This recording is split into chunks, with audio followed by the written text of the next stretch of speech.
इमरान साहब, ये जो आज मियां साहब ने एक इजलास की सदारत की है, उसकी अंदरूनी कहानी कुछ तो हमारे सामने आई है, कुछ ज़ाहिर आपके वाकफान हाल ने भी बताई होगी। तो मियां साहब के एटीट्यूड से आज क्या नज़र आया कि PMLN अगेन हमें नज़र आएगा कि एक एग्रेसिव स्ट्रेटजी अपनाने जा रही है, या फिर अभी मामलात को संभालने की कोशिश होगी? बिस्मिल्लाहिर्रहमानिर्रहीम। समीना, देखें, बात ये है कि जो मियाँ नवाज शरीफ ने आज बातें की वो 100% दुरुस्त बातें की। वाकई इस मुल्क के साथ अच्छा सलूक नहीं किया जा रहा, लेकिन यहाँ मेरे नज़दीक सबसे अहम सवाल ये है कि मुल्क के साथ या आवाम के साथ ये जो अच्छा सलूक नहीं किया जा रहा, इसका इल्ज़ाम किस पे आयद किया जाए? इसका इल्ज़ाम इस्टेब्लिशमेंट पे आयद किया जाए, दूसरे रियासती इदारों पे किया जाए, अदलिया पे किया जाए, या खुद सियासी जमातों और उन सियासी रहनुमाओं पे किया जाए जो कि पिछले 77 साल से इस मुल्क में इक़्तिदार संभाले हुए हैं। और फिर ख़ास तौर पे पिछले 40 साल में जो जमातें,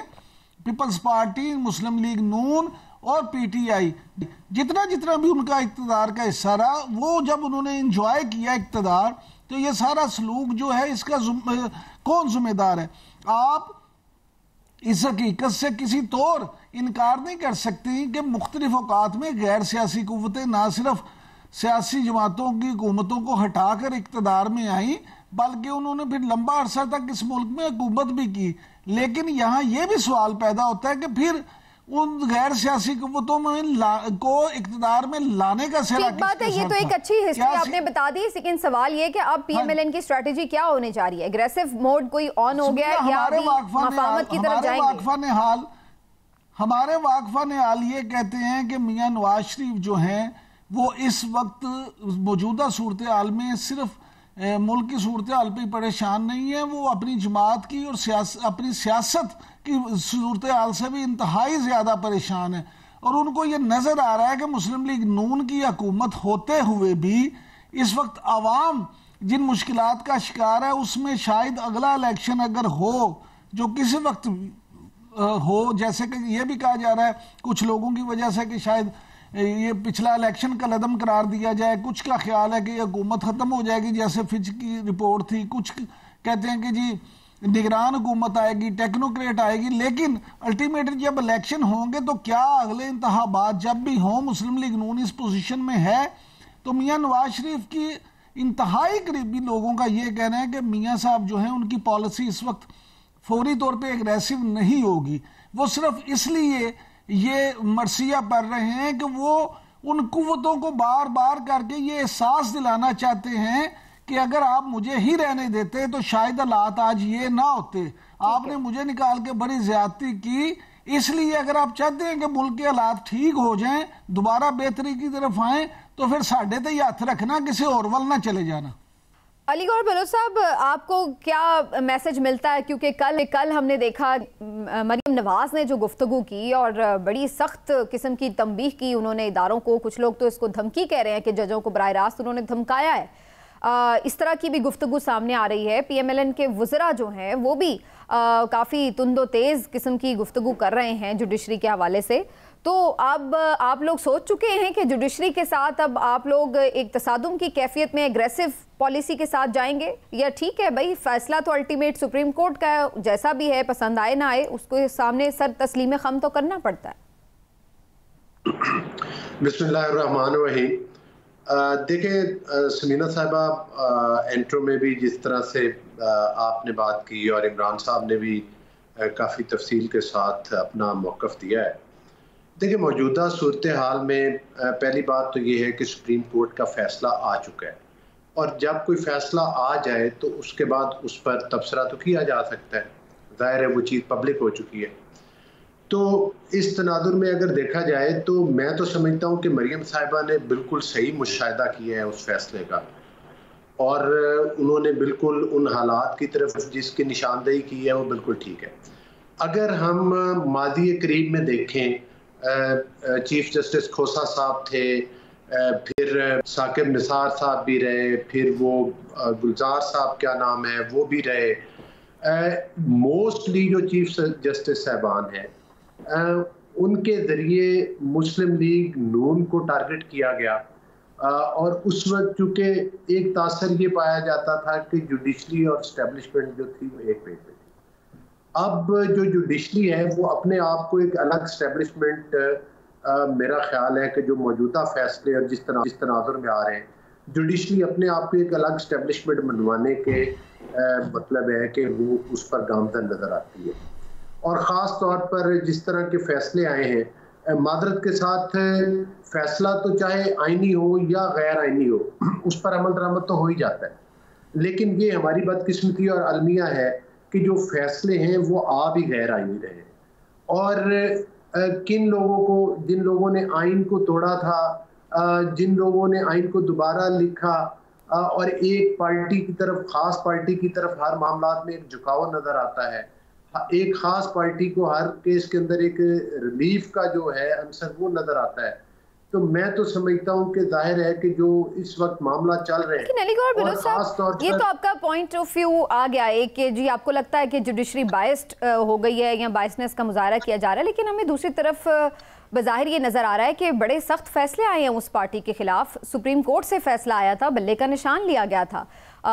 तीनों फैसले जिसमें सजाएं हुई हैं वो भी अदालतों ने ही दिए थे। उसके बाद अदालतों से वो फैसले केसेस में, अपील में ख़त्म भी हुए हैं, क्योंकि आपके अपने लोग ये कहते हुए नज़र आए कि ये फैसले कमज़ोर थे, इनके केसेस कमज़ोर थे। और आपको याद होगा कि साइफर केस में भी प्रोसिक्यूटर ये मान रहे थे कि ये फैसले सही तौर पर नहीं आए हुए, इसलिए रिमांड बैक किए जाएँ। और इद्दत केस में भी आखिर में हमने यही देखा कि इस किस्म की बात थी कि जी ट्रायल ठीक ही नहीं हुआ, लिहाजा इंसाफ का तकाजा पूरा नहीं हुआ, रिमांड बैक कर दें और इस तरह। तो जहाँ पे खुद कोई डिफेंड ना कर पा रहा हो, वहाँ पे जुडिशरी की तरफ से यकीनन फैसला पीटीआई के हक में आया, लेकिन अदरवाइज बहुत से फैसले उनके खिलाफ भी आए हैं। और इसी वजह से हमें नज़र आ रहा है कि अभी तक इमरान खान साहब जो उनकी मेन लीडरशिप है, शाह महमूद कुरैशी, डॉक्टर यास्मीन राशिद, एजाज चौधरी, महमूद रशीद और न जाने और कितने लोग अभी तक जेलों में हैं। तो फिर आप ये कुछ फैसले उनके हक में भी हैं, कुछ खिलाफ भी हैं, लेकिन उसकी बिना पर ये कहना कि जी कोई बायसनेस है, ये किस तौर दुरुस्त हो सकता है?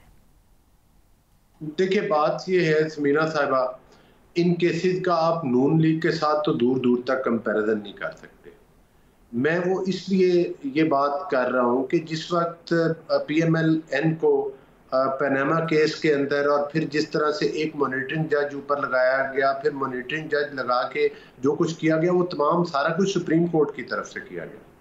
फिर उसके बाद आपने देखा कि 2-2 साल हमदा शहबाज साहब को देखें कि वो तो शायद 2 साल से भी ज़्यादा जेल में रहे लगातार। नवाज शरीफ साहब बड़ा अर्सा जेल में रहे, शहबाज शरीफ साहब 2-3 बार जेल में गए,